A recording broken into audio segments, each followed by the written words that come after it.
So Global Glamour about to be attacked by Shoals. Now look where Dixie Blossoms is coming from and Eckstein. And prompt response up in front of those. But right now, Yendall decides I'm going for it. Sure does. I mean, Global Glamour had to work fairly hard to tow her into the race, but Shoals was right up there from the word go.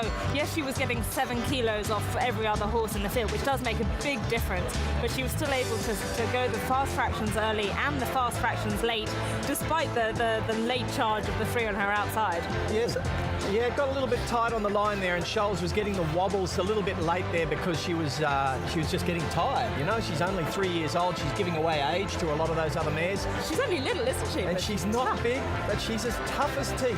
And great tactics to go forward on her with that lightweight. But Bruce, why is it that 3-year-old fillies won it this year, last year, but previously you never really featured? Did not many try? I don't think many tried, and I think we had some outstanding mares winning this race. But no, it's a good point. And now, from now on, if you've got the right filly, you're going to be programming for this race, aren't you? And the other thing it does make the Oaks favourite even a stronger favourite, don't you think? Because she beat Shoals quite comfortably in the 1,000 guineas, didn't she? We tried with Alinghi as a 3-year-old, but she was unable to do it, and I think that put a few people off it because she was a champion 3-year-old. But later years, these last few years, it's been quite de rigueur. We look at the totes for the Amy Victoria Derby, Ace High and Tangled and Astoria, all at similar odds. Main stage, Dustin Martin in the ownership there with a few other Richmond players.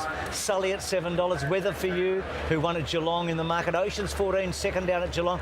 Grey Cliff for Matt Kamani. I know that Francesca's parents are part owners as well at $10. And then pretty big odds, the rest of them with the Johnny Vinco, the third of the horses for Trent Busselton and also Natalie Young. So that's the pre-race totes for the Victoria Derby. Ty England is a jockey on the rise. He's going to be legged up on the Derby, one of the Derby favourites today in Ace High. And despite having never won a race in Victoria, he's no rookie on and off the track. I grew up at Wagga. I was in all the horse sports, rodeos, etc. and represented New South Wales in polocross, and I got to meet a guy called Glenn Fraser, which is Gary Fraser, the trainer in Sydney, his brother. I was little, and Glenn gave me a bit of a kick along, try and come to the racing game and give it a try, and that's where it all started. I come up a few months later to Sydney and threw my leg over my first racehorse and fell in love with it. Here's a big win from Ty England, what a win! My wife and I, we have 2 little girls. Lexi's 5 and Addison's 2, and we've got one on the way.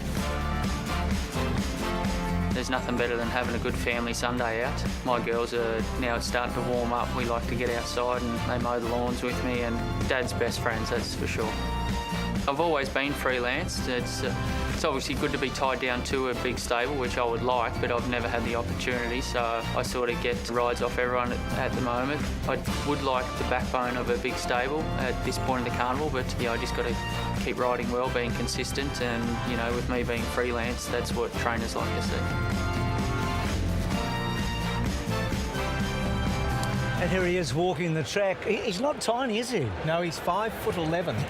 He's just under 6 feet, and he rides at 56, 57 kilos with his saddle. You think about that. If you're 5'11", you probably are.